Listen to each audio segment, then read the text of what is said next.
All right, y'all. Hey, what's up? 27th of June. Just a quick update. I've taken this video 8 times now and not been able to get through it. So, hey to Randy and Glenda.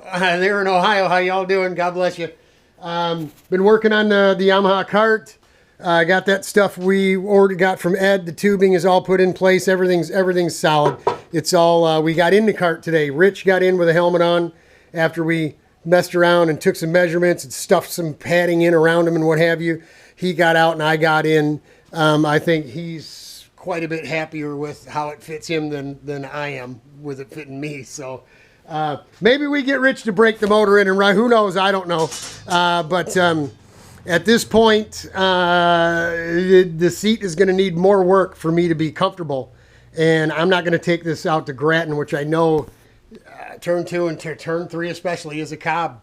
I'm not gonna go out there and get the crap beat out of me trying to run this motor in and stuff. So if we have to, we have a backup plan. I mean, Dave Larson okayed us to come out and just run the Friday practice. That's why I cut the nose cone up. I mean, this thing's a scrapper anyway.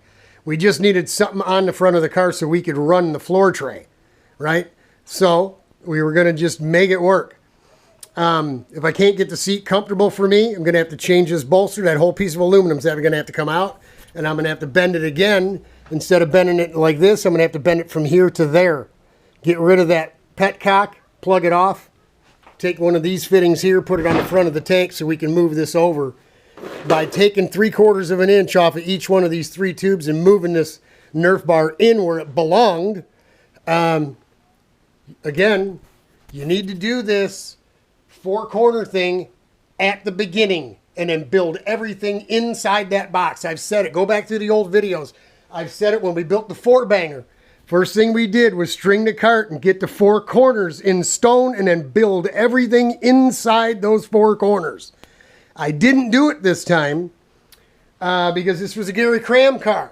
Gary's had his hands on this last. Gary's built a whole bunch of carts. I assumed the damn thing was right and never assume. Even if you're buying a Shelby from Carroll Shelby, don't assume that it's right because it wasn't. And it kind of screwed me. Now I got all this extra work to do. And because I didn't have the right front wheels. We were on a different set of front wheels. And I think when we did string it up, those wheels were wider and we were going to be okay. But yeah, you know, it is what it is. We got a bit of work to do. We have an opportunity to go turn the laps. We know we can go out and just run the Friday without spending the money to race.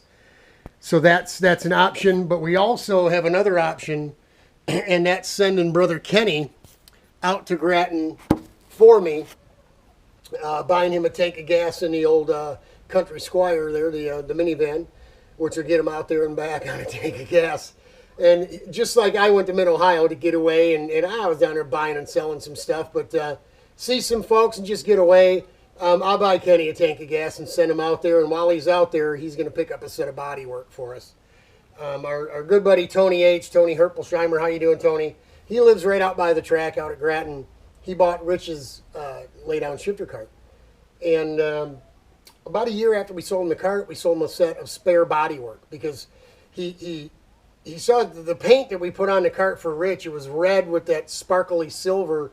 Nice, he liked it, and it was brand new, fresh paint because Rich hadn't really run the cart after I painted it for him.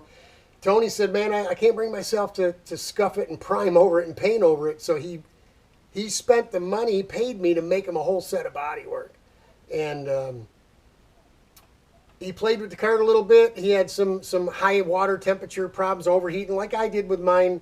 Not as bad. His motor would still run, where mine kind of took a dump there, but he never put the new body on. And so about a month ago, he sent me an email, and we text back and forth a little bit, and I guess he's really not interested in the cart anymore. So I can't buy the whole cart, but I offered to buy the bodywork, and he said, yeah. We worked out a deal, and so there's always the option of Kenny picking the bodywork up when I send him off to recharge his batteries, so to speak, for the weekend and get some fresh air with all the 2-stroke and the go-karts running around and see some friends too. That'll leave me at home to get things in order with the secret project. Been doing a lot of background homework on that thing. Really, there is no take a swing at it and screw up like we did with this one here, right? With building things and then having to rebuild it because we didn't follow the rules that we set ourselves on getting those four corners squared up first. So before we start doing mounting anything on this go-kart, we're going to know exactly what we're doing and where we're going, and we do not want to screw this thing up because it's a pricey unit. So that's it. That's the update. Things look a little goofy. Like I said, we'll make a couple brackets to go up underneath here, and we'll continue cutting this stuff off if we're going to end up taking this.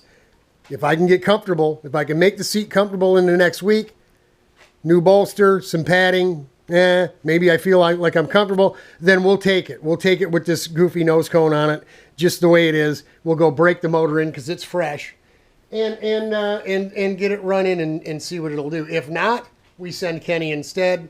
We get the body work on it. We continue to make the seat comfortable. And then when we take it to the track, she'll be all dressed up, probably Gingerman in September for the first ride if we don't get it out at Grattan. So that's it. There's your update.